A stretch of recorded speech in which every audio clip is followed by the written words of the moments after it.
গাউসে পাক কেমন মাপের ওলি ছিল শুনে নেন। উনি একদিন রাস্তা দিয়ে পোমার দিয়ে যাইতেছিলেন, হঠাৎ দেখে একটা বালক কি চড়াইতেছে, মেষ চড়াইতেছে বাজান মাঠের মধ্যে। বিশাল পাহাড়ি অঞ্চল, বিশাল মরুপ্রান্তরে মেষ চড়াইতেছে। গাউসে পাক দেখে ডাকতে বলে, বাবা ইদিকায়, এত রোদের মধ্যে, উত্তপ্ত রোদের মধ্যে বাবা তুমি মেষ চড়াও, তোমার কি কষ্ট হয় না? তোমার নাম কি? বলে আমার নাম হলো ইমামউদ্দিন। জোরে জোরে বলো মারহাবা। কি নাম? ইমামউদ্দিন। বাড়ি কই গ্রামে, পাশের গ্রামে। বাবার নাম কি? অমুক। বাবারে তোমার এত সুন্দর চমৎকার নাম, তুমি কেন মেষ চড়াও? তুমি বড় হইয়া একজন কামেল ব্যক্তি হবা, বড় হইয়া তুমি একজন ইসলামের রাহবার হবা, বড় হইয়া তুমি দুনিয়ার মধ্যে এক ইসলামের একজন ইমাম হবা, তুমি বড় হইয়া কোরআন হাদিসের দাওয়াত দিবা। তুমি কেন গরু পালো? বাবা ইমামউদ্দিন রে। ইমামউদ্দিন কয়, আমি কি করে এত বড় হব আপনি বলেন? কারণ আমি লেখাপড়া জানি না, কোনো ইলম নাই, কোনো আমল নাই। কারণ আমি গরিব মানুষ, মেষ চড়াইয়া খাই, লেখাপড়া বলতে আমার নাই। আমার মা আমার বাবা গরিব মানুষ, সকালবেলা বকরি নিয়ে, সকালবেলা মেষ নিয়ে মাঠে চলে আসি, আর যখন বিকেল হয়ে যায় পশুগুলো নিয়ে বাড়ির দিকে চলে যায়। সুতরাং আমি কেমনে আল্লাহর ওলি হব, কেমনে আমি ইমাম হব? মুসলমান শোনো, গাউসে পাক আব্দুল কাদের জিলানী বলে, ইমামউদ্দিন তুমি কি ইমাম হতে চাও কিনা? বলো হুজুর কে বানা চায়, আপনি দোয়া করেন। কয় ইমাম হবো কেমনে? বলে বাবারে ওই যে দেখো একটা নদী, এই নদীটা পার হইয়া উপরে একটা শরিয়াতের মাদ্রাসা আছে, ওই মাদ্রাসায় তুমি লেখাপড়া করবা, ওই মাদ্রাসায় লেখাপড়া করে বড় আলেম হবা, বড় হইয়া দ্বীনের দাওয়াত দিবা, কালেমার দাওয়াত দিবা, লা ইলাহা ইল্লাল্লাহু মুহাম্মাদুর রাসূলুল্লাহ। জোরে জোরে চিল্লায়া বলেন সাল্লাল্লাহু আলাইহি ওয়াসাল্লাম। ইমামউদ্দিন বাড়ি যাইয়া মাকে ডাকতে বলে, মা বলে বাবা কি? মা গো আমি আগামী কাল থেকে আর বকরি চড়াবো না, মেষ চড়াবো না। বলে কেরে বাবা? কে মা গো আমি বড় ইমাম হব, আমি ইসলামের মধ্যে একজন রাহবার হব। মা কয় তুই গরিব মানুষ, এই স্বপ্ন তোরে কে দেখাইলো? মা গো আমি যখন বকরি চড়াইতেছিলাম, আমি যখন মেষ চড়াইতেছিলাম, ওই মাঠের মধ্যে একজন মুরব্বী মানুষ আমাকে বলছে, বাবা তোর নাম কি? আমি বললাম আমার নাম ইমামউদ্দিন। ওই লোকটা আমাকে ডাকতে বলে, বাবা তোর মাথায় আমি হাত বোলাইয়া দিয়া বলতেছিল, বাবা তোর নাম যেহেতু ইমামউদ্দিন, তুই বড় হয়ে হবি ইসলামের ইমাম, বড় হইয়া হবি জাতির ইমাম, বড় হইয়া হবি মুসলিম মিল্লাতের ইমাম। এখন বাবা তুই কেন মেষ চড়াবি? তুই বড় ইমাম হবি।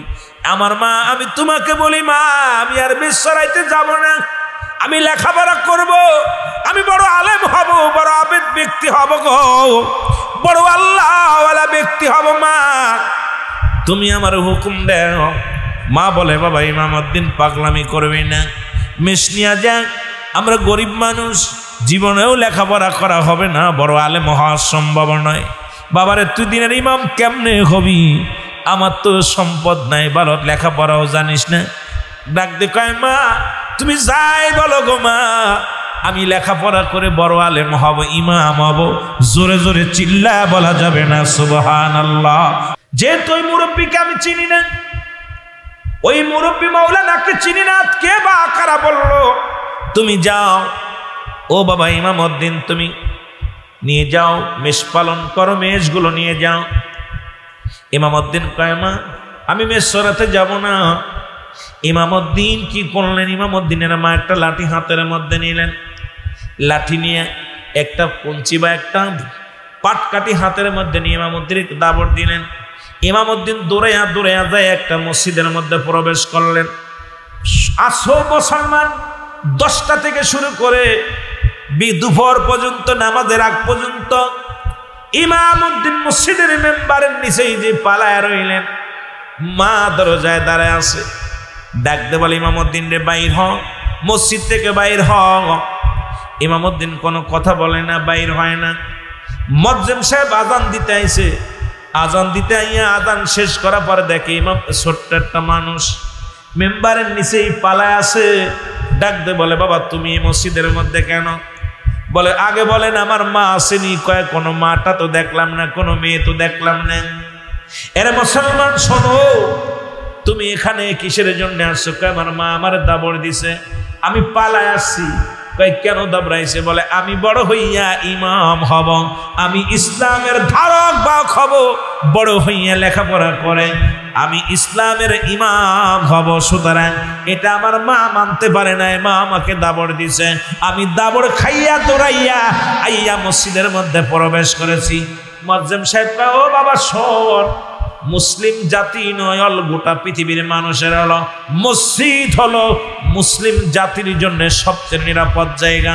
এখানে কোনো ব্যক্তি যদি আশ্রয় নেয় আর পৃথিবীর কোনো শত্রু আক্রমণ করতে পারে না। এটা মুসলমান শুনে নাও, আজকে আমার দেশের শরীয়তের মৌলবীরা যারা, ওরা বাইতুল মোকাররম মসজিদটাকে অপবিত্র করে ফেলেছে, রক্তাক্ত করেছে।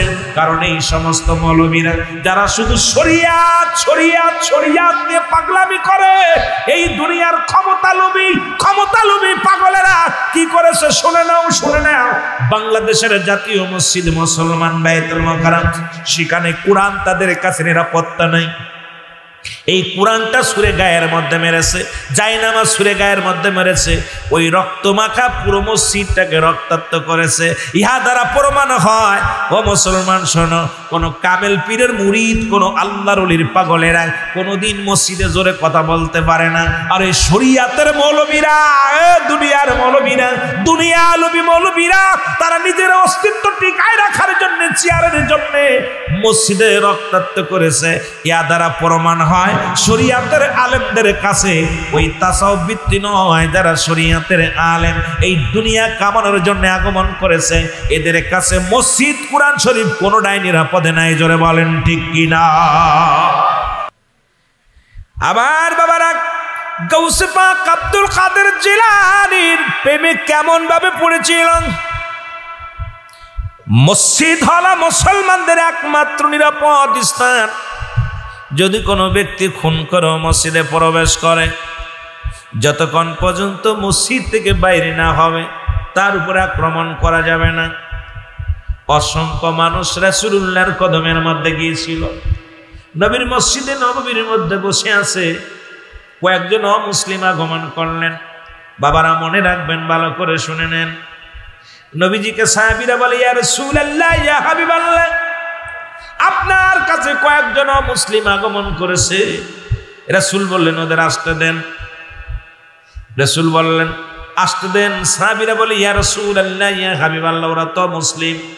বলে যেহেতু এসে পড়ছে ওদের আসতে দেন। রাসূলুল্লাহর কদমের মধ্যে আসলেন। সাহাবীরা বলে ইয়া রাসূলুল্লাহ, এদের বসতে দেব কোথায়? যেহেতু আল্লাহর ঘর। ইয়া রাসূলুল্লাহ, ইয়া হাবিবাল্লাহ, মুসলিমদের কোথায় বসতে দেব একটু বলেন। নবীজি বললেন উত্তম জায়গা বসতে দাও। সাহাবীরা বললেন উত্তম জায়গা? উত্তম জায়গা বলতে তো বোঝায় আপনার পার্সোনাল কামরা। নবী বললেন না। আবার বললেন উত্তম জায়গা বসতে দাও। এরপরে সাহাবীরা বললেন হুজুর তাহলে পাশের কামরা। নবী বললেন না। আবার নবী বললেন উত্তম জায়গা বসতে দাও। এবার সাহাবীরা বসে রইলেন। নবীজি সাহাবীরা বলেন ইয়া রাসূলুল্লাহ, ইয়া হাবিবাল্লাহ, কোথায় উত্তম জায়গা এটা আমাদেরকে একটু জানায়া দেন, আপনি বলেন। নবী বলেন যেহেতু আমার কাছে আছে পৃথিবীর সবচেয়ে উত্তম জায়গা হলো আল্লাহর ঘর মসজিদখানা, যেহেতু আমার কাছে আছে আমার পাশেই তারে বসতে দাও। এবার মুসলমান ও মুসলিমেরা রাসূলুল্লাহর পাশে বসে গেলেন। নবী বললেন সাহাবীরা তোমরা নীরব থাকো। অমুসলিমেরা কি কইতেছে আমি একটু শুনতে চাই। অমুসলিমেরা বলে ইয়া রাসূলুল্লাহ, ইয়া হাবিবাল্লাহ, আমাদের কিছু জানার নাই, বলার নাই। আপনি রহমতের নবী, আপনি মাগফিরাতের নবী, আপনি নাজাতের নবী। কারণ আপনাকে আল্লাহ বায়নাত, উত্তম ব্যবহার, উত্তম আখলাক, উত্তম চরিত্র আপনাকে দান করেছে ইয়া রাসূলুল্লাহ, ইয়া হাবিবাল্লাহ। কারণ আমরা মুসলিম হয়ে আপনার পাশে বসতে পেরে আমাদের জীবন ধন্য। আমরা আর একটা সেকেন্ড অমুসলিম থাকতে চাই না। আমাদেরকে কালেমা পড়ায় মুসলমান বানায় দেন। লা ইলাহা ইল্লাল্লাহু সাল্লাল্লাহু আলাইহি ওয়াসাল্লাম। আবার আল্লাহ বলে সূরা তাওবার মধ্যে 6 নম্বর আয়াত, যেহেতু কুরআন শরীফ আছে শুনে নাও। কত নাম্বার? 6 নাম্বার। কয় নাম্বার? 6 নাম্বার আয়াত সূরা তাওবার। আমার মুখের বাণী না, পতুগাল রাসূলের হাদিস, বুখারীর হাদিস। আর এটা হলো কোরআন থেকে আমার আল্লাহ ডাক দে বলে হাবিব। 6 নাম্বার আয়াতের মধ্যে আল্লাহ ডাক দে বলে হাবিব, আপনার কাছে যদি কোনো অমুসলিম আগমন করে, সর্বপ্রথম যদি তাদেরকে বসতে দেন, এরপরে যদি আপনার কাছে সাহায্য চায় সাহায্য দেন, যদি আপনার কাছে নিরাপত্তা চায় নিরাপত্তা দেন, যদি নিরাপদ স্থানে পৌঁছায় দিতে বলে আপনি পৌঁছায় দেন। আজকে মুসলমানদের কি আদর্শ আমার আল্লাহ শিখাইছে? আজকে মুসলমানের কাছে মুসলমান নিরাপদ নাই। এক মুসলমানকে পিটায় হত্যা করে। তার প্রমাণ আপনারা ব্রাহ্মণবাড়িয়ার জমিনে দেখা দিয়েছেন। নবীর জুলুসে পাগল হইয়া রাস্তা দিয়া বাইর হয়েছে, আর এক মুসলমান হয়ে আর এক মুসলমানকে হত্যা করেছেন। তার মানে এমন মুসলমান, আপনারা এমন মুসলমান হয়েছেন যে মুসলমানের মধ্যে নবীর আদর্শ নাই। সে মানুষ হত্যা করতে তাদের কষ্ট হয় না। ধরে বলেন ঠিক কিনা? গোটা পৃথিবীর মধ্যে চারিদিকে একটা বিপদ সংকেত। মুসলমান শোনো, গাউসে পাকের যে কথা বলতেছিলাম, এবার উনি বললেন, মুয়াজ্জিম সাহেব বললেন, বাবা আমি কিছু টাকা দিচ্ছি, নিয়ে চলে যাও, নদী পার হয়ে চলে যাও। মনে আছে? নদী পার হয়ে চলে গেলেন। যা দেখেন একটা চেয়ারের মধ্যে গাউসে পাক আব্দুল কাদের জিলানী বসে আছে। সালাম দিছে, আসসালামু আলাইকুম। হুজুর মুখটা ফিরায় ওয়ালাইকুম আসসালাম। বলে, হুজুর আপনি তো সেই ব্যক্তি গতকালকে যারা আমারে বলেছিলেন যে তোরে লেখাপড়া করে ইমাম হইতে হবে। বাবা তোর নাম ইমামউদ্দিন। হুজুর আপনি কই থেকে আসলেন? কয় বাবার এই মাদ্রাসা আমার। সুবহানাল্লাহ বলেন। আর একটু জোরে বলেন। এই দিন প্রতিষ্ঠান আমি করেছি ইসলামের বিধান শিক্ষার জন্য, কুরআন শিক্ষার জন্য, হাদিস শিক্ষার জন্য এই প্রতিষ্ঠান আমি করেছি। বাবা তুমি আসছো? কয় আইছি। কয় তুমি ভর্তি হও, লেখাপড়া করার জন্য ভর্তি করে দিলেন। এখন বড় মানুষ, একটু ইমামউদ্দিন একটু বড়, ছোট্ট ক্লাসে ভর্তি করেছে। ছোট ছোট মাসুম বাচ্চাগুলো এসে ডাক দেখে, ইমামউদ্দিন আমাদের পড়া কয়ে দাও, ইমামউদ্দিন আমাদের পড়া বলে দাও। লজ্জা দিতে লাগলেন। বড় ছাত্ররা কয়, ইমামউদ্দিন তুমি পড়াইতে আইছো না পড়তে আইছো? ইমামউদ্দিনের মনটা বড় মলিন হয়ে গেছে। হুজুর বলছে, বাবা বড় হয়ে লেখাপড়া করে বড় আলেম হবি, ইমাম হবি, দ্বীনের ইমাম হবি। এখন দেখি মাদ্রাসার ছাত্ররা, ছোট ছেলেরা কয় পড়া বলে দাও, বড় ছেলেরা কয় পড়াতে আইছো না পড়তে আইছো? বালাই ছিল গরু পালতাম, বালাই ছিল রাখাল ছিলাম, রাখালি কাজ করাই ভালো ছিল। সুতরাং এগুলো বাদ দিয়ে আমি রওনা হয়ে গেলাম। বই খাতা টান্দে ফেলে তুই রওনা হয়ে গেছি। ইমামউদ্দিন আল্লাহর ওলি ও মুসলমান গাউসে পাক আব্দুল কাদের জিলানী তাকায় দেখে বালক, ওই যুবক ছেলেটা কানতে কানতে রওনা দিয়েছে। পিছন থেকে আল্লাহর ওলি ডাক দে, বাবা গাউসে পাক ডাক দে, ইমামউদ্দিন কই যাও বাবা, কই যাও? হুজুর আমার আর ইমাম টিমাম হওয়ার দরকার নেই। আপনার মাদ্রাসার ছোট ছোট ছেলেরা বলতেছে তুমি পড়া কয়ে দাও, বড় ছেলেরা এসে বলতেছে তুমি পড়াতে আইছো না পড়তে আইছো। সুতরাং আমি আর গরু রাখাল ছিলাম, ভালো ছিলাম, আমার আর ইমাম টিমাম হওয়ার দরকার নেই, চলতেছে। মুসলমান গাউসে পাক ডাকতে বলে, আয় বাবা আমার কাছে। বুকের মধ্যে নিয়ে একটা চাপ দিলেন, চাপ দিয়ে মাথার মধ্যে হাত বোলাইয়া দিয়ে বলে, বাবা ও বাবা ইমামউদ্দিন রে, আজ থেকে বড় ছাত্রদের পড়া তুমি বলে দিবা, ছোট ছাত্রদের তুমি পড়াইবা। কারণ আজ থেকে আমি তোমারে এই মাদ্রাসার মুহতামিম বানায়া দিলাম। জোরে জোরে চিল্লায় বলা যাবে না সুবহানাল্লাহ। হেড মুহাদ্দিস বানায়া দিলাম তোমাকে, সাধারণ কোনো তুমি নয়, ছাত্র নয়, আজ থেকে আমি তোমার শিক্ষক বানায়া দিলাম। গাউসে পাকের এত ক্ষমতা ছিল, গাউসে পাকের এত দাম ছিল, গাউসে পাককে এত শক্তি দান করেছিল আমার আল্লাহ। কে করেছিল? জোরে বলেন কে করেছিল?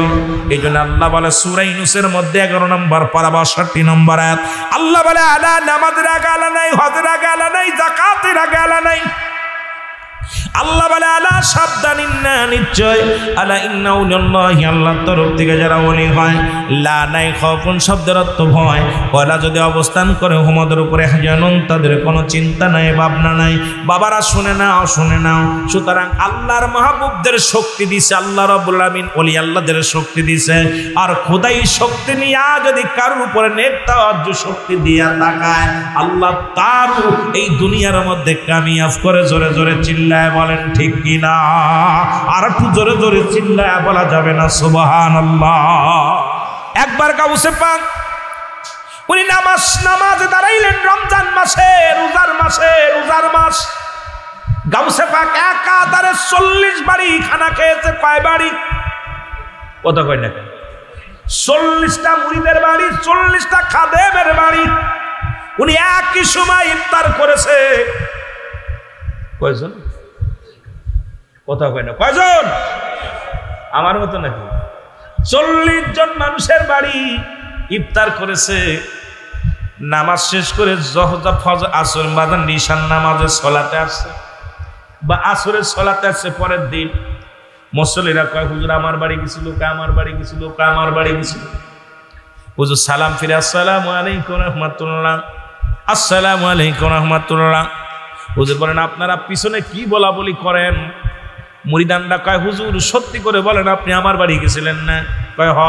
ও কয় হুজুর আমার বাড়ি গেছিলেন না? কয় হ। ও কয় হুজুর আমার বাড়ি গেছিলেন না? কয় হ। হাতে গুনে দেখে 40 জন মুসল্লি। কয়জন? 40 জনের বাড়ি একই টাইমে গেছে। কয়জনের বাড়ি? 40 জনের বাড়ি, 40টা মুরিদের বাড়ি, ভক্তের বাড়ি একই টাইম ইফতার করেছে, একই টাইমে খেয়েছে। দুজন সবার ভিতরে বেঁধে গেল হট্টগোল। ও কয় হুজুর জিন হয়ে গেছে, ও কয় হুজুর দানব হয়ে গেছে, ও কয় এটা মিথ্যা কথা, এটা মানা যাবে না। গাউসে পাক কয় বাবা দাঁড়াও, তোমরাও নামাজ পড়ো, হাঁটো, আমার সাথে চলো। হুজুর বললেন আমার সাথে চলো। মুরিদানদের পিছে পিছে রওনা নিয়ে চলে গেলেন। যাইতে যাইতে বিশাল একটা বট বৃক্ষ, বিশাল একটা বট গাছের নিচেই দাঁড়ালেন। দাঁড়ায় বলে বাবা তোমরা সবাই 2 রাকাত করে নামাজ পড়ো। সুবহানাল্লাহ বলেন না? আর একটু জোরে। 2 রাকাত করে নামাজ পড়ো তোমরা। 2 রাকাত করে নামাজ সবাই আদায় করলেন, দোয়া করলেন। দোয়া করে হাত উঠায় দিলেন।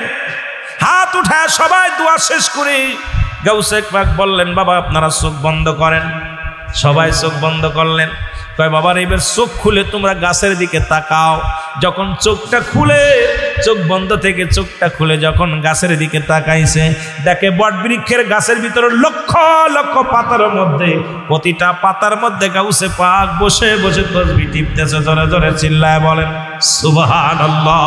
আরে জোরে বলা যাবে না, উনার কথাগুলো বলে শেষ করে যাবে না, গাউসে পাকের ইতিহাস বলে শেষ করা যাবে না, ওনার জিন্দেগির আলোচনা করে শেষ করা যাবে না। উনি এত বড় মাপের একজন আল্লাহর ওলি ছিলেন। আর ওনার একটাই মাত্র চিন্তা ছিল, একটাই মাত্র ধারণা ছিল, কোনভাবে আল্লাহকে পাওয়া যাবে, কোনভাবে আল্লাহ পাক আল্লাহকে খোঁজা যাবে, কোনভাবে তার মুরিদানদেরকে আল্লাহমুখী করা যাবে, কোনভাবে মানুষ অবলম্বন নেয়, আল্লাহ যারা চেনে নেয় তাদেরকে কোনভাবে চেনানো যাবে। তিনি এসেছিলেন পন্দাত নিয়ে, একমাত্র ইহদিনাস সিরাতাল মুস্তাকিম। মুসলমান শোনো, মুস্তাকিম, মুত্তাকিনদেরকে হেদায়েতের দাওয়াত শুধু দিতে আসেন নাই, উনি আসছে কাদেরকে দাওয়াত দিতে?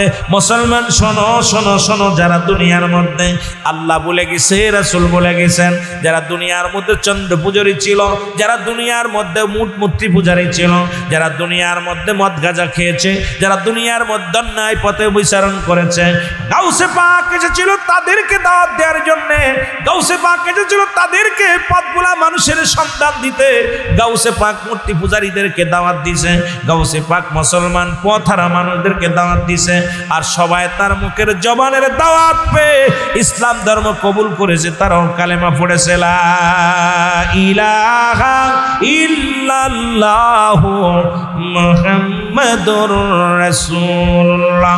জোরে জোরে চিল্লায়া বলা যাবে না সাল্লাল্লাহু আলাইহি ওয়াসাল্লাম। গাউসে পাকের শান মান, রাত চলে যাবে, ঘন্টা চলে গেছে, আর ওদিকে যাব না। মুসলমান শুনে না, আজকে অধিকাংশ মুরব্বী ধরা পড়ে যাবেন নিজের সন্তানের কারণে। কথাগুলো একটু বলে যায়, শুনে নেন, শুনে নেন। ইসলামের দ্বিতীয় খলিফা হযরত উমর ফারুক রাদিয়াল্লাহু তাআলা আনহু কথাগুলো বলতে যাইয়া একটু কথা বললে আপনারা বুঝতে পারবেন। গাউস মুসলমান শুনে নাও, দ্বিতীয় খলিফা হযরত উমর ফারুক রাদিয়াল্লাহু তাআলা আনহুর কাছে এক বৃদ্ধা তার সন্তানকে ধরে নিয়ে চলে আসলেন, টানতে টানতে ধরে নিয়ে আসলেন। সন্তানকে ধরে আনছে, হযরত উমর ফারুকের সামনে এনে বলে, হুজুর আমার ছেলের বিচার করা লাগবে, আমি আমার ছেলেটা আপনার কদমের মধ্যে আনলাম। মুসলমান খলিফা হযরত উমর ফারুক ডাক দে বলে, বাবা তুমি তোমার ছেলের বিচারের জন্য আমার কদমের মধ্যে আনছো, তুমি কি পারো না তার বিচার করতে?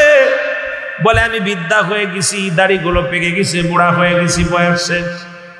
আমার ছেলে এত বড় গুরুতর অপরাধ করছে, আমার ছেলে এত বড় অন্যায় করেছে, হুজুর আপনার কাছে একটা দাবি করে যায়, আমার সন্তানের বিচার করা লাগবে। খলিফা হযরত উমর ফারুক বললেন, বাবা কি বিচার করব বলেন। বলে, আমার ছেলে গুরুতর 3টা অপরাধ করেছে। নাম্বার 1, ভালো করে মুখস্থ করে রাখবেন মুসলমান, শুনে নাও। এ দুনিয়ার মুসলমান,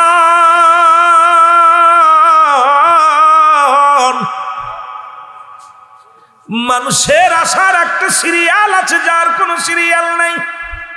আছে আশার একটা সিরিয়াল আছে, যার কোনো সিরিয়াল নাই। কে কখন চলে যাবে কেউ বলতে পারি না। ও মুসলমান শুনে নাও, দেখা যায় দাদা জিন্দা, নাতি নাই, বাবা জিন্দা, সন্তান নাই, কে কখন চলে যাবে কেউ বলতে পারি না।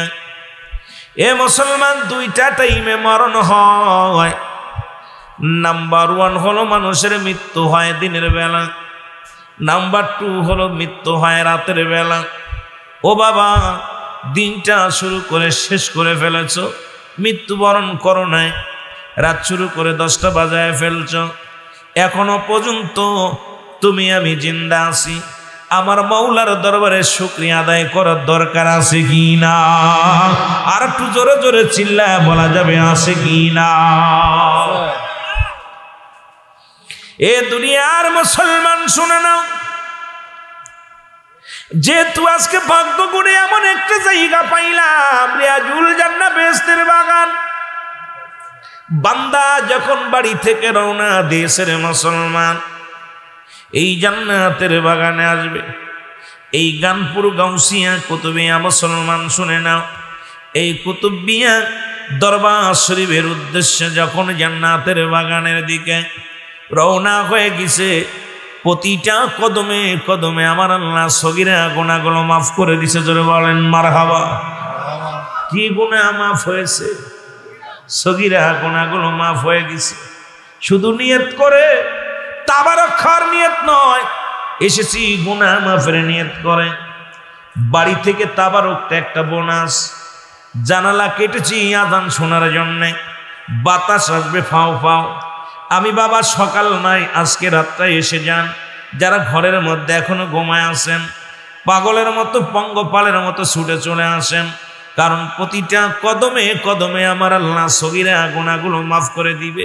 এই সুযোগ প্রতিদিন আসবে না, এই সুযোগ প্রতি মাসে আসবে না, হয়তো বছরে একটা দিন সুযোগ এসে যাবে রে মুসলমান। গুনাহ মাফের একটা অপূর্ব সুযোগ। জোরে জোরে চিল্লায় বলেন ঠিক কিনা? এ মুসলমান, আমরা শুধু সগীরা গুনাহ করি নাই, পদে পদে করেছি কবিরা গুনাহ। নামাজ ছেড়ে দেয়া কবিরা গুনাহ, মিথ্যা বলা কবিরা গুনাহ। এখন নামাজের ওয়াজ করলেই তো বক্তা ভালো না, বক্তার উপরে রাগান্বিত হয়। সুদের ওয়াজ করলেই বক্তা খারাপ, ঘুষের ওয়াজ করলেই বক্তা খারাপ, জিনার ওয়াজ করলেই বক্তা খারাপ। কারণ শরীয়তের বিধান মাপকাঠি দিয়ে আলোচনা করলেই বক্তার প্রতি অসন্তুষ্ট হয়ে যাও। ও দুনিয়ার মানুষ শুনে নাও, জীবনে কত গুনাহ করছো, নামাজ ছেড়ে দিয়া কবিরা গুনাহ, মিথ্যা বলা কবিরা গুনাহ, বেগানা পুরুষের সঙ্গে দেখা দিয়া কবিরা গুনাহ, বেগানা মহিলার সঙ্গে দেখা দিয়ে আল্লাহর জমিনে চলবে না। আজকে প্রতিটা ঘরের মধ্যে জিনা বা বিচার অন্যায় শুরু হয়েছে রে মুসলমান। আল্লামা কুতুবী রাহমাতুল্লাহ বয়ান করে, দুনিয়ার মানুষ শোনো, কোন ব্যক্তি যখন জান্নাতের বাগানের সংবাদ শুনতে পায় আর ওই জান্নাত খানা আঁকড়ে ধরে খাস তওবা করে আল্লাহ বলে যখন ডাক দেয়, আমার আল্লাহ তাআলা ওই বান্দার জিন্দেগীর সমস্ত কবিরা গুনাহগুলো মাফ করে দেয়। জোরে জোরে চিল্লায় বলা যাবে না সুবহানাল্লাহ? যে কথা বলতেছিলাম, ও দুনিয়ার মুসলমান, দিলের কান্ডা লাগা শোনো, আমার বাবারা শুনে নাও। কুতুব রহমাতুল্লাহ, আল্লামা কুতুবী রহমাতুল্লাহ বয়ান করো, দুনিয়ার মানুষ শুনে নাও। হাজার গুনাহ করছো, আসমান থেকে জমিন পর্যন্ত গুনাহ করছো। বান্দা যখন গুনার কথা মনে করিয়া, বান্দা যখন কবরের ভয়, বান্দা যখন এই দুনিয়ার মায়া ত্যাগ করিয়া পরকালের কথা চিন্তা করে যখন খাস তওবা করে, আমার আল্লাহ রব্বুল আলামিন আসমান থেকে জমিন পর্যন্ত যত গুনাহ করেছ সমস্ত গুনাহগুলো আমার আল্লাহ মাফ করে দেয়। জোরে বলা যাবে না সুবহানাল্লাহ? আর একটু জোরে জোরে চিল্লায় বলা যাবে না আল্লাহু আকবার? এ মুসলমান, গুনাহ মাপের একটা অপূর্ব সুযোগ আসলো। কারণ জীবন ভরে কত গুনাহ করেছি। গত বছর যারা আজকের মাহফিলে জিন্দা ছিল, এদের মধ্যে অনেকে দুনিয়া থেকে চলে গেছে। এই ৪৪ বছরের মধ্যে কত মানুষের হাড্ডি পর্যন্ত কবরে নাই, সব শেষ হয়ে গেছে রে মুসলমান। তবে আল্লাহর ওলিগণ, আল্লাহর মাহবুব বান্দা যে মরে না, তার প্রমাণ আপনারা দেখেছেন। ৩০ বছরের লাশ কোথায়? কুমিল্লার জমিনে, ব্রাহ্মণবাড়িয়ার পাশে কুমিল্লা জেলা। এই কুমিল্লার জমিনে একজন ইমাম সাহেবের লাশ, একজন সাধারণ ইমাম সাহেবের লাশ। ৩০ বছর পরে যখন রোড বানানোর জন্য রাস্তা খনন করছে, লাশখানা উত্তোলন হয়েছে। এই লাশের কাপনের কাপড় পচে নাই, গায়ের গোস্ত পর্যন্ত পচে নাই। জিজ্ঞানো হলো তার কলিজার টুকরো সন্তানকে, জিজ্ঞানো হলো তোমার আব্বা এমন কি আমল করত? ৩০ বছর আগের লাশ, কবর এখনো ক্ষত অবস্থায় রয়েছে। ছেলে ডাকতে বলে, শোনেন, আপনারা শোনেন, আমার আব্বাজান ছিল এই মসজিদের ইমাম। আমার আব্বাজান সারা জীবন আমি দেখেছি তাহাজ্জুদের নামাজ কাজা করে নাই। রাত্র যখন গভীর হয়ে যেত, সব মুসল্লিরা ঘুমায় যেত, আমার মাম্মু ঘুমায় যেত, আমিও ঘুমায় যেতাম। মাঝে মাঝে উঠে দেখতাম রাতের অন্ধকারে আব্বাজান যাই নামাজের মধ্যে সিজদায় পড়ে কান্দে আর বলে, আল্লাহ, আমি পাপী, আমি অপরাধী, আমি গুনাহগার, আমারে তুমি মাফ করে দাও। আমি পাপী, আমারে তুমি মাফ করে দাও। আমার আব্বাজান যতদিন ইমামতি করেছে একটা টাকাও নেয় নাই, বিনা পারিশ্রমিকে এত কষ্ট করে রাত শীতের দিনে নামাজ পড়াইতে যাইতো। এমনও দিন ছিল ওই ঈশা রক্তের আদৌ যদি ফজরের নামাজ পর্যন্ত আদায় করেছে এমন মাহবুব বান্দা একদিন নয়, দুদিন নয়, ৩০টা বছর কবরের জগতে শুয়ে আছে, তার গায়ের একটা পশম পর্যন্ত পচে নাই। কারণ আল্লাহর মাহবুব বান্দাদের সঙ্গে আমার আল্লাহর ফেরেশতারা খারাপ ব্যবহার করতে পারে না। আমার আল্লাহ রব্বুল আলামিন তাদের সযত্নে রেখে দেয় কবরে। জোরে জোরে বলেন ঠিক কিনা? এই জন্য বলতেছিলাম, আলা সাবধান, নিশ্চয় একটু কথা বলে আমি মেন আলোচনার মধ্যে যাব, যেহেতু গাউসে পাকের স্মরণে। রাসূল বলে মেরকাত সূরা মেরকাতের 10ম খণ্ড 722 নম্বর পৃষ্ঠা, তাফসীরুল বায়ান 5ম খণ্ড 524 নম্বর পৃষ্ঠা। রাসূল ডাক দে বলে আলা সাবধান, ইন্না নিশ্চয়, আলা ইন্না উলিল্লাহি, আল্লাহর তরফ থেকে যারা ওলি হয়, লা ইয়ামুত, তাদের মৃত্যু নাই। ও দুনিয়ার মানুষ শুনে নাও, শুনে নাও, দিলের কান্ডা লাগা শুনে নাও। এই পৃথিবীর মধ্যে গাউসে পাক শুয়ে আছে গো। সারা দুনিয়া যতদিন থাকবে গাউসে পাকের নাম ততদিন থাকবে। এই দুনিয়ার মধ্যে যতদিন পর্যন্ত দুনিয়া এমনি থাকবো, যতদিন পর্যন্ত শেষ হবে না গাউসে পাকের নাম মোছা যাবে না। জোরে বলেন ঠিক কিনা? আর একটু জোরে জোরে চিল্লায় বলেন ঠিক কিনা? গাউসে পাক পৃথিবীর মধ্যে কেমন মাপের ওলি ছিলেন? একবার পরশ পাথরের সঙ্গে যখন লোহার যখন ছোঁয়া লাগে, পরশ পাথরের সঙ্গে ওই লোহাটা শূন্য হয়ে যায়। পরশ পাথরের স্পর্শে, পরশ পাথরের ছোঁয়ায় তামা শূন্য হয়ে যায়, লোহা শূন্য হয়ে যায়। এই পাওয়ার, এই ক্ষমতা পরশ পাথরের যেমন আল্লাহ রাব্বুল আলামিন দান করেছে, তদ্রূপ কোন কামেল ফির মোকাম্মেলের অমুসলমান শুনে নাও, তাদের ছোঁয়া, তাদের নেক নজর কোনো আল্লাহর ওলির নেক নজর কোনো বান্দার উপরে পড়েছে, আল্লাহ তাকেও কামেল বানায়া দিছে। জোরে বলেন ঠিক কিনা? আর একটু জোরে জোরে চিল্লায় বলা যাবে না মারহাবা? বাগদাদ নগরে বাড়ি গো খাজা মাইনুদ্দিন। ও খাজা, ও মুসলমান শুনে নাও, গাউসে পাক আব্দুল কাদের জিলানী। ও মুসলমান শোনো, এই বড় পীর যারে বোঝায়, যাকে আমরা সবাই জানি বড় পীর বলিয়া, ওনার এত দাম। তৎকালীন জামানায় ওনার নামটা যদি কোনো ব্যক্তি অপবিত্র অবস্থায় নিত, এই দুনিয়ার মধ্যে একটা করে ধর পড়ে যেত, কাল্লা পড়ে যেত। আজও পর্যন্ত, কিয়ামত পর্যন্ত অপবিত্র অবস্থায় গাউসে পাকের বিনা অজুতে নাম নিলে একটা পশম কেটে পড়ে। কারণ গাউসে পাকের এত পাওয়ার, এত ক্ষমতা দিছে আমার আল্লাহ। জোরে জোরে চিল্লায় বলেন সুবহানাল্লাহ। আর একটু জোরে জোরে চিল্লায় বলা যাবে না মারহাবা? আমার বাবারা, আমার সবাই লুটিয়ে পড়লেন গাউসে পাকের কদমের মধ্যে, ডাক দে বলে হুজুর আমাদেরকে আপনি মাফ করেন। 40 বাড়ি তো দূরের কথা, যিনি লক্ষ লক্ষ পাতার মধ্যে যিনি যাইতে পারেন, তিনি 1 সেকেন্ডে সারা পৃথিবীর মধ্যে যাইতে পারে, সেই শক্তি আমার আল্লাহ দান করেছে। সুতরাং গাউসে পাক প্রমাণ করে দিলেন, ও মুসলমান, এই জন্য গাউসে পাক কিয়ামত পর্যন্ত মানুষের স্মরণে থাকবে। গাউসে পাক যতদিন দুনিয়া থাকবে গাউসে পাকের নাম থাকবে। জোরে জোরে চিল্লায় বলা যাবে না সুবহানাল্লাহ? আয় বড় পীর আব্দুল কাদের জিলানীর জিলানী, তোমারি নামের ওসিলায় আগুন হয়ে যায় পানি। বলো তোমারি নামের ওসিলায় আগুন হয়ে যায় পানি। বলো আয় বড় পীর আব্দুল কাদের, বলো আয় বড় পীর আব্দুল কাদের জিলানীর জিলানী, তোমারি নামের গুণে আগুন হয়ে যায় পানি। বলো তোমারি নামের ওসিলায় আগুন হয়ে যায় পানি। জোরে বলেন ঠিক কিনা? মাই জানে না ছেলের খবর, জানে গর্ভধারিণী, তোমারি নামের ওসিলায় আগুন হয়ে যায় পানি। আয় গাউস পীর আব্দুল কাদের জিলানীর জিলানী, তোমারি নামের ওসিলায় আগুন হয়ে যায় পানি। জোরে বলেন সুবহানাল্লাহ।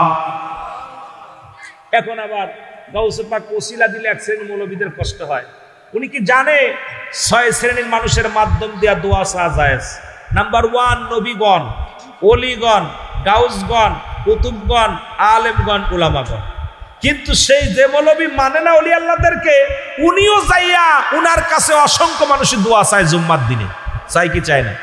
ইমাম সাহেব হুজুর আর আবার যেন দোয়া করেন, 50 টাকা 20 টাকা হাতের ভিতরে ডুয়ে দিয়ে 100 টাকা ডুয়ে দিয়ে হুজুর আব্বা মনে গেছে দোয়া করেন। ওনার ধারণা যে ইমাম সাহেব হুজুর বালা মানুষ, আকামেল মানুষ, দোয়া করলে কাজে লাগবে।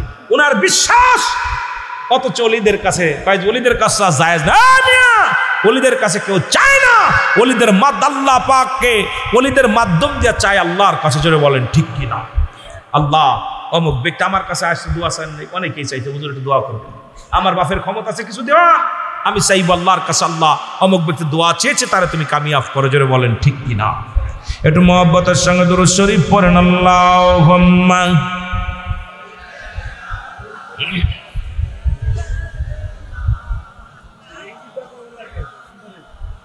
ওয়ালা আলি সাইয়্যিদিনা।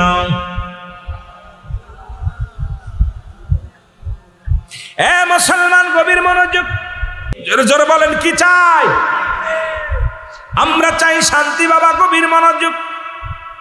আর এই শান্তির জন্যই প্রতিটা মানুষের মধ্যে আদর্শ আনতে হবে। এই জন্য নবী বলছে বালহুয়া কেলাম, আমার নবীর কথা শুনে নেন। নবী বলছে দুনিয়াটা হলো পচা দুর্গন্ধ মড়ি, মানুষের চরিত্র হলো কুকুরের চরিত্র। কুকুর যেমন মড়ি পাইলে খুশি হয়, বাবারা লক্ষ্য করে শুনবেন, নবীর কথা শুনে নেন। এই দুনিয়াটা হলো পচা দুর্গন্ধ মড়ি, মানুষের চরিত্র হলো কুকুরের চরিত্র। কুকুর যেমন মড়ি পাইলে খুশি হয়। আপনারা এলাকা উদাহরণ দিতেছি, যদি এই মহল্লার মধ্যে যদি একটু গরু মরে পড়ে যায়, মরা গরুটা যদি কোনো কুকুর টের পায়, আর কাউকে ভাগ দিবে না, একাই ভোগ করবে। বলেন দিয়ে একটা গরু খাওয়ার ক্ষমতা কে আল্লাহ তারা দিছে? এত বড় একটা গরু খাইতে পারবে না, তারপরও তার যাইতে বাইরে দিবে না, দেবে? কথা কর না কেন? আর একটা কুকুর গেলে ও কাউকে দিবে না। আমার নবী বলছে শেষ জামানার মুসলমানদের চরিত্র নিয়ে কথা বলতে যা বলছে শোনেন, আমার আব্বার কথা না, রাসূলের কথা, কোরআনের কথা। যদিও আমার জবান দিয়ে বলতেছি কথাগুলো, নবী বলতে শেষ জামানার মানুষগুলো দুনিয়া মুখাফেক্ষি হয়ে যাবে। সুদের ঘুষুদ ঘুষ জিনা ব্যভিচার যে হালাতে আসুক না কেন, মানুষগুলো দুনিয়ার পিছে দৌড়াইবে, মানুষগুলো দুনিয়ার পিছে দাঁড়াইবে। কোনটা হারাম কোনটা হালাল দেখার সময় থাকবে না, শুধু অর্থমুখী হয়ে যাবে, ওই সম্পদমুখী হয়ে যাবে। এই দুনিয়ার মানুষগুলো ওই কুকুরের চরিত্র পেয়ে যাবে। ও মুসলমান শোনো, আমার কথা কিরা কোন দলের লোক দেখার বিষয় না, কিরা কোন পীরের মুরিদ দেখার বিষয় না। যেহেতু আমরা নবীর উম্মাত, আল্লাহর গোলাম, ইসলামের স্বার্থে আমাদের একত্র হওয়ার দরকার আছে কি না? কোন পীরের লাগে কোন পীরের মিল নাই, কোন ভাইয়ের লাগে ভাইয়ের শত্রুতায়, এ ভাইয়ের লাগে ভাইয়ের শত্রুতায়। ঠিক রাসূল যেটা বলে গেছে, সম্পদের জন্য ভাই হয়ে ভাইকে খুন করতেছে। আপনারা শুনলে কষ্ট পাবেন। আবার একজন বললেন হুজুরাকে আপনি জানেন না কেন? এ ভাই, চাঁদপুরের জমিনে যে আপনাদের এসে দূরে নাই, 100 টাকা বকশিসের জন্য, 100 টাকা তেলের পাম্পে 100 টাকা বকশিস নিয়ে দুই বন্ধুর ভিতরে ছুরি মেরে আঘাত করে মেরে ফেলেছে, মাত্র 100 টাকার জন্য। কোথায়? কথা বল না কেন? মাত্র 100 টাকার জন্য তেলের পাম্পে বকশিস পেয়েছে 100 টাকার জন্য। আমরা দিন আমার মাহফিল ছিল, আমরা আশ্চর্য হয়ে গেছি। 100 টাকা পাইছে, পাই বলছে আমি পাইনি। আর আমার ভাগ দে, পাই আমি পাইনি। ও দূরে এসে একবারে দুনিয়া মাত্র 50 টাকা ভাগে পাইত। তাহলে দুনিয়ার মানুষ হত্যা করে 20 টাকা 50 টাকা পায়। আজকে তার মানে আর বুঝতে বাকি নাই, দুনিয়ার মানুষগুলো দুনিয়ামুখী হয়ে গেছে। এখন যদি গান হতো, কথার কথা, এই মাহফিল বাদ দিয়ে যদি গান হতো, আল্লাহর কসম, এই আশপাশ দিয়ে নারী পুরুষ, এই গ্রামে কোনো মানুষ তাবারুকু দেওয়া লাগতো না, বসার ব্যবস্থা করা লাগতো। ওরা বাড়ির থেকে বসারটা নিয়ে আসতো। কথা কন না কেন? আসতো না? আপনাদের মতো বসতো, বাড়ি থেকে নিয়ে হয় খড় নিয়ে আসতো, নাই আপনার পাটি নিয়ে আসতো, বসার ব্যবস্থা ওরাই করে আসতো। সামিয়ানাও লাগতো না, তাবারুকু লাগতো না, কিন্তু জান্নাতের বাগানে বসতেছে। কারণ কি? আপনাকে আমাকে গুনাহগুলো মাফ হয়ে যাক, কিনা ইবলিস শয়তান চায় না। যেটা বলেন ঠিক কিনা? কেউ বুঝিতে পারে না রে আল্লাহ তাআলার খেলা, বলো কেউ বুঝিতে পারে না রে গাউসে পাকের খেলা। জোরে জোরে বলেন কেউ বুঝিতে পারে না রে গাউসে পাকের খেলা। দয়াল যারে ইচ্ছা তারে দিয়া মিলাই প্রেমেরি মেলা। দয়াল যারে ইচ্ছা তারে দিয়া মিলাই প্রেমেরি মেলা। কেউ বুঝিতে পারে না রে ওলি আল্লাহর খেলা। বলেন কেউ বুঝিতে পারে না রে কামেল ফিরের। জোরে জোরে বলেন কেউ বুঝিতে পারে না রে ওলি আল্লাহর খেলা। বলো কেউ বুঝিতে পারে না রে আল্লাহ তাআলার। ৩৬ বছরে যারা জ্ঞান কি পটে না,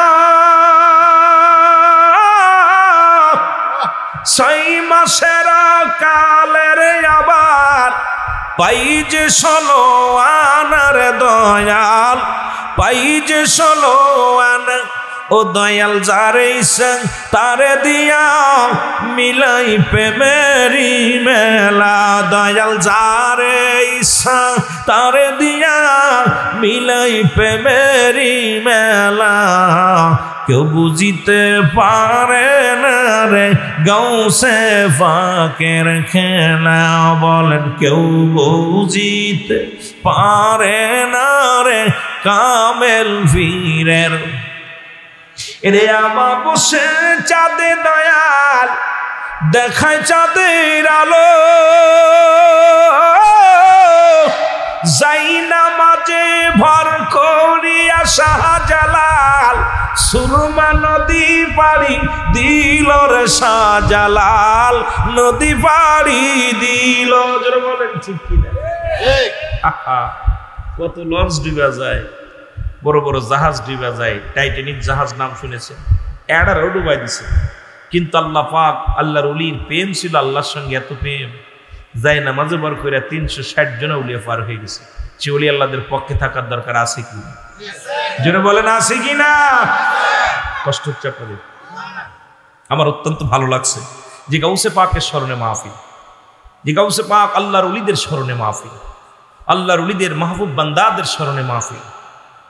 এ দুনিয়ার মুসলমান শুনে না, এই ওলি আল্লাহর বাংলাদেশ, শাহজালালের বাংলাদেশ, শামগদুবের বাংলাদেশ, খানজানালির বাংলাদেশ, শাহপরানের বাংলাদেশ, ওলি আল্লাহর বাংলাদেশ, বাংলাদেশ, বাংলাদেশ।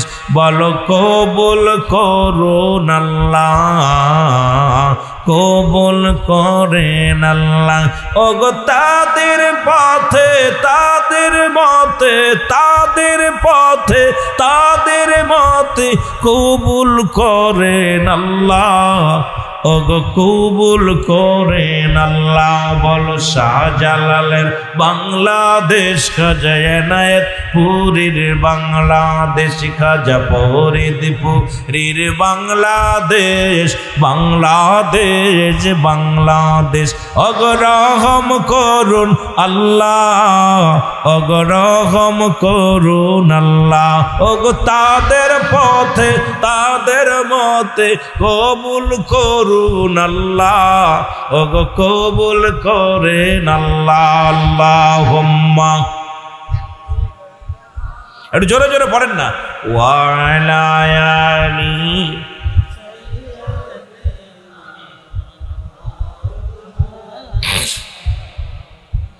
আর একটু জোরে জোরে চিল্লায় বলা যাবে না সুবহানাল্লাহ। ও দয়াল যারে ইচ্ছা তারে দিয়া মিলাই প্রেমেরি মেলা। দয়াল যারে ইচ্ছা মিলাই প্রেমেরি মেলা। কেউ বুঝিতে পারে না রে ওলি আল্লাহর খেলা। বলেন কেউ বুঝিতে পারে না রে কামেল পীরের খেলা। বলেন কেউ বুঝিতে পারে না রে ওলি আল্লাহ। ও দয়াল যারে ইচ্ছা তারে দিয়া মিলাই প্রেমেরি মেলা। দয়াল যারে ইচ্ছা তারে দিয়া মিলাই প্রেমেরি মেলা। কেউ বুঝিতে পারে না রে কামেল পীরের খেলা। বলেন কেউ বুঝিতে পারে না রে ওলি আল্লাহ। আবার ৩৬ বছরে যার জ্ঞান কি ফোটে না, ৬ মাসের কালের আবার পাই যে ১৬ আনার দয়াল, পাই যে ১৬ আনা।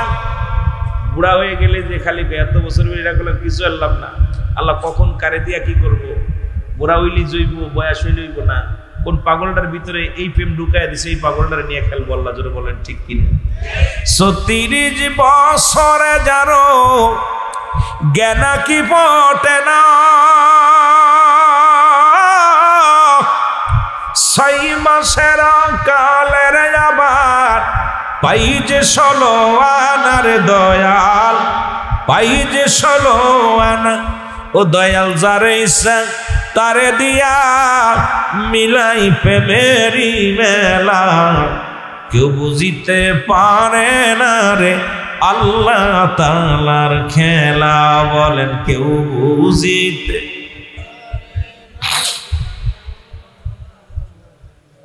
তাসাউফ ভিত্তিক আলোচনা করতে গেলে সবাই বুঝবো না এই আলোচনা।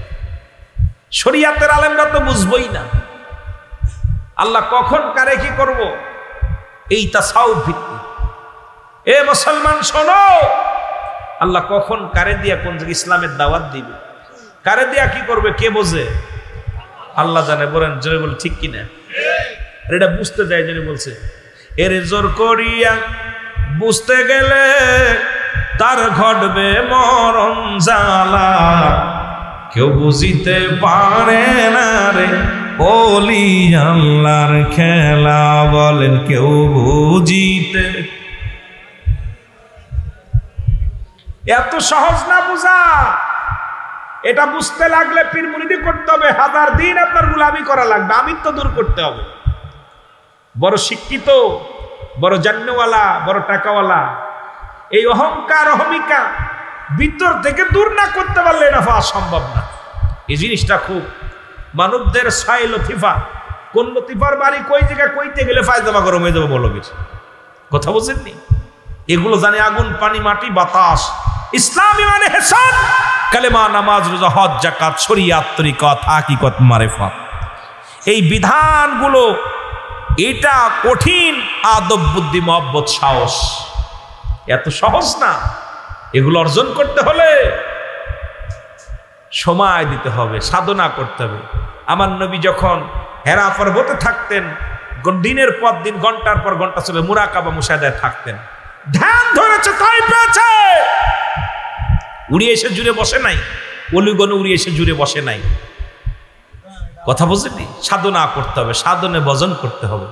এটা করতে করতে আনাল হক মনসুর হাল্লাস করেছিল। মনসুর হাল্লাস করার কারণে মনসুর বলেছিল আনাল হক আমি আল্লাহ। শরিয়াতের মৌলবীরা কয় কাফের হয়ে গেছে। শরিয়াতের মৌলবীরা কি কয়? ও কাফের। আরে শরিয়াতের মৌলবী তুই কি বুঝবি? তোর ভিতরে কোরআন ঢুকছে। এই কোরআনের ভিতরে জাহির কত আর বাতিন কত জানোস? কত হাজার আয়াত, কত হাজার বাতিন আছে, কত হাজার শরিয়াত আছে। এইগুলো তোর দাঁত ভেঙে যাবো বলতে গেলে, এর অর্থ কইতে গেলে। মনসুর হাল্লাস যখন আনাল হক আনাল হক, ওই জামানার মৌলবীরা ফতোয়া দিছে মনসুর হাল্লাস কাফের হয়ে গেছে, ওকে কতল করো। রাজার কাছে নিয়ে যাওয়া হলো। রাজা বলতেছে যে তোমরা তোকে ধরে নিয়ে আসছো, ও কোন হালাতে আছে এটা আমার জ্ঞান নাই। আমি হলাম প্রধানমন্ত্রী, জ্ঞান তো রাখি না, কোরআন হাদিসের জ্ঞান আমি রাখি না। ওর বিচার তোমরা শরিয়াতের মৌলবী যারা আছো তোমরা একটা ডিসিশন নাও। তোমরা শরীয়তের মৌলবি, কুরআন হাদিস ভালো জানো, ইজমা কিয়াস জানো, তোমরাই বিচার করো। কয় হুজুর সর্বনাশ, ও নিজের আল্লাহ বলে দাবি করছে, কতল করা জায়েজ। ওই জামানার রাজাও ছিল, ওনার নাম ছিল মনসুর। রাজা মনসুর বলতেছে, মনসুর হাল্লাজকে, যেই পাগলটা কি বলতো সেটা আমার জ্ঞান নাই, আমি বুঝতে পারি না, ওর কাতারে আমি যেতে পারি নাই, ওই কাতারে আমি যাইতে পারি নাই। কথা বুঝেননি? ওই কাতারের মা ছাত্র আমি না, ওই জামাতের ছাত্র আমি না, সুতরাং এই বিচার আমি করতে পারবো না, তোমরা বিচার করো। মৌলবীরা, শরীয়তের মৌলবীরা ফতোয়া দিয়ে দিল তাকে কতল করতে হবে। যখন তাকে শিরচ্ছেদ করা হলো, গর্দানটা কেটে দেওয়া হলো, জবান দিয়ে কেটে দিয়ে গলা কেটে দেওয়ার সঙ্গে সঙ্গে জবান দিয়ে ভাই রক্তের মধ্যে, রক্তের ভিতর থেকে আওয়াজ আসলো, লা ইলাহা ইল্লাল্লাহু মুহাম্মাদুর রাসূলুল্লাহ সাল্লাল্লাহু আলাইহি ওয়াসাল্লাম। তখন সবাই মনসুরের পায়ের মধ্যে পড়ে গেল, আমরা ভুল করেছি, আরে এ তো আমরা বিনা কারণে একটা লোককে হত্যা করেছি, আমরা মা পাপী, মানুষ হত্যা মহাপাপ। এখন এই পাপের সবাই কান্না শুরু করলো। মনসুর, রাজা মনসুর বললেন, এই দায়ভার আমি নেব না, আমি তো বিচার করতে আমি তো করি নাই, তোমরা করেছো। তখন তৎকালীন জামানে শরীয়তের মৌলবীরা ওই মরা লাশ ধরে কাঁদতেছিল, যে যার জবান কাটা জবান দিয়ে বাইরে সে তো বলেছে আমি আল্লাহ, আমি না, আমি আল্লাহর হয়ে গেছি। আর ওই মৌলবীরাই ফতোয়া দেয় যে বান্দা যখন আল্লাহর হয়ে যায়, বান্দা আল্লাহ বান্দার হয়ে যায়, বান্দার হাত আল্লাহর হাত, বান্দার জিবা আল্লাহর জিবা, বান্দার চোখ আল্লাহর চোখ। আবার সেই মৌলবী ফতোয়া দিয়া নিজেই ফতোয়া দিয়ে নিজের ফতোয়ায় নিজেই ধরা পড়ে। যেন বলে ঠিক কিনা? মনসুর হাল্লাজের কাতারে যাইতে হলে ওই কাতারে তাসাউফ জানতে হবে, শরিয়াত, তরিকত, হাকিকত, মারেফাত। এই জন্য অ্যারিস্টটল কয়, নট আই সেলফ, নিজেকে নিজে চিনতে হবে, নিজের নফসকে চিনতে হবে, কালবুস সালিম, আত্মাকে প্রসিদ্ধ করতে হবে। মানব দেহের বান্দুদের নিচে একটা হাড়, হাড়ের নিচে একটা গোস্ত, গোস্তটাকে আরবিতে বলে কাল, ইংলিশে বলে হার্ট, বাংলায় বলে হৃৎপিণ্ড। এটা যাদের পবিত্র, সমস্ত দেহ রাজ্য পবিত্র। সুবহানাল্লাহ বলেন না? আর শরীয়তের মৌলবী বলছে কলব থেকে মাথায়। কথা বুঝলেন? কত বড় কাট্টা বেয়াদব ও শরীয়তের মৌলবী বইয়া শরিয়াত, শরিয়াত লাগবে, শরিয়াত হলো আমার জামা, এই মারেফাত আমার বডি। এই যে তিনটা আগুন, পানি, মাটি, বাতাস, কোথায় কোন আছে কোন হালাতে, এইটা তোমার জ্ঞান যদি না থাকে তোমার জিন্দেগি তো বরবাদ। জোরে বলেন ঠিক কিনা? আমার ভাইয়েরা, গভীর মনোযোগ যে কথা বলতেছিলাম, খাজা কথা বোঝে না, মসজিদের মধ্যে আমি আশ্চর্য হয়ে গেছি দেখি সুরে সুরে কোরআন মারতেছে। মানুষের গায়ে কোরআন সুরে মারছে। যে কোরআন আল্লাহ পাঠাইলেন যেদিন আসমান বলে আমার ভিতরে দিও না, পাহাড়ে পাঠাইলেন পাহাড় বলে আল্লাহ আমাকে দিও না, এই ভার সহ্য করতে পারবো না, গাছের মধ্যে দিনে গাছ পুড়ে ছাই হয়ে গেল, এই মানুষের মাথায় দিছে। এই মানব জাতি এত বড় পার শক্তি কোরআন দিয়েছে আল্লাহ ওদের মানব জাতির বেড়ে নেই, আর সেই মানব জাতি কোরআন শুনে মানুষের গায়ে মারতেছে। আমি দেখে আশ্চর্য হয়ে গেছি। আজকে আল্লাহর ওলিদের মাজার গুলো ভাঙলে, আবার দেখলাম মসজিদে যাইয়া ভগবানের স্মরণ করে। জোরে বলেন ঠিক কিনা? মন্দিরে যাইয়া কথা কয় না, কথা কয় না, ঠিক কিনা? এরা কিসের ইসলাম? দাড়ি আছে, টুপি আছে, পাগড়ি আছে। মুসলমান আল্লাহ কমিনান নাস, মানুষের মধ্যে মাকুল, তারা বলবে আমার নেতার ঈমান আনছে, বিল্লাহি আল্লাহর প্রতি, অবিল ইয়াউমিল আখির, আখিরাতের প্রতি বিশ্বাস স্থাপন করেছে। ওমা হুম বিমুমিনিন। আল্লাহ কয় শুনে নাও, আল্লাহ কি বলে ডাক দে, কোরআন শরীফ ডাক দে বলতেছে, শুনে নাও। আল্লাহ বলে আবি, ওই নাস শব্দের উত্তম মানুষ, ওই মানুষের মধ্যে একদল বেঈমান আছে, মুনাফিক আছে। এই দুনিয়ার মধ্যে শোনেন, তারা আপনার কাছে আগমন করবে, তারা মুমিন বলে, মুত্তাকি বলে দাবি করবে, ইমানদার বলে দাবি করবে। না না না না, শুনে নেন, ওই বেঈমান মুনাফিকদের জন্য, কাফের বেঈমান মুনাফিকদের জন্য আমি আল্লাহ করে রাখলাম উইদ্দাতুল কাফিরিন। ওই কাফের বেঈমান মুনাফিকদের জন্য প্রস্তুতি করে রাখলাম 7-7টা জাহান্নাম। জোরে জোরে চিল্লায় বলো আল্লাহু আকবার। আরো জোরে জোরে চিল্লায় বলা যাবে না আল্লাহু আকবার। মহব্বতের সঙ্গে দুরূদ শরীফ পড়েন আল্লাহুম্মা। ভাই জোর দে পড়তে হবে, জোর দে। আমি অসুস্থ মানুষ, তারপরে যদি আপনাদের গলায় জোর না হইব। ওয়াইলায়ালি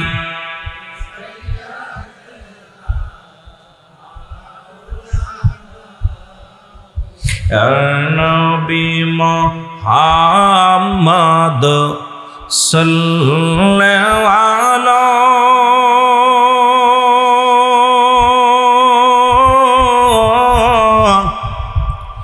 আপনার দুরুদ আসে খয়তালা ইয়া নবী।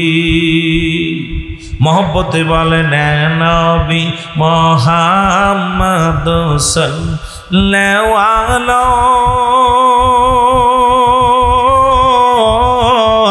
আপনার দুরুদে আসে খয়তালা বলো আপনার দুরুদে আসে খয়। ওগো আপনার দুরুদ পড়ে আমার আল্লাহ তাআলা, আপনার দুরুদ পড়ে ফেরেশতারা হে নবী। আল্লাহু আকবার বলো না। রে আপনার দুরুদ পড়ে আল্লাহ তাআলা, আপনার দুরুদ পড়ে ফেরেশতারা ইয়া নবী বলো ইয়া নবী মুহাম্মদ সাল্লাল্লাহু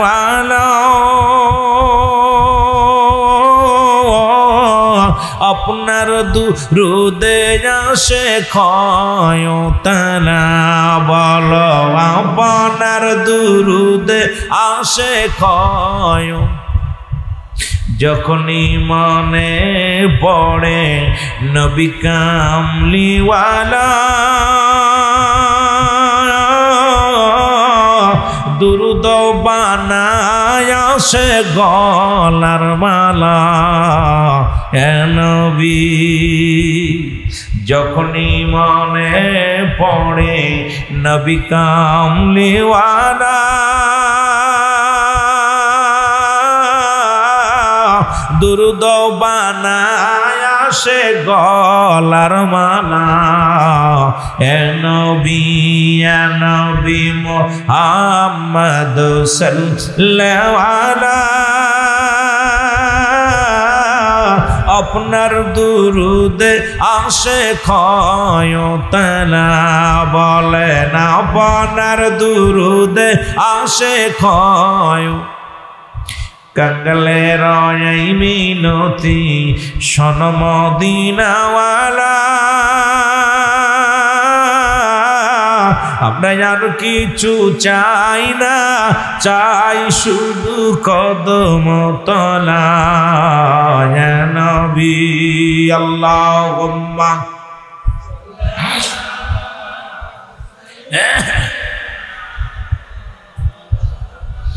मोहब्बते वाला आली सैयदना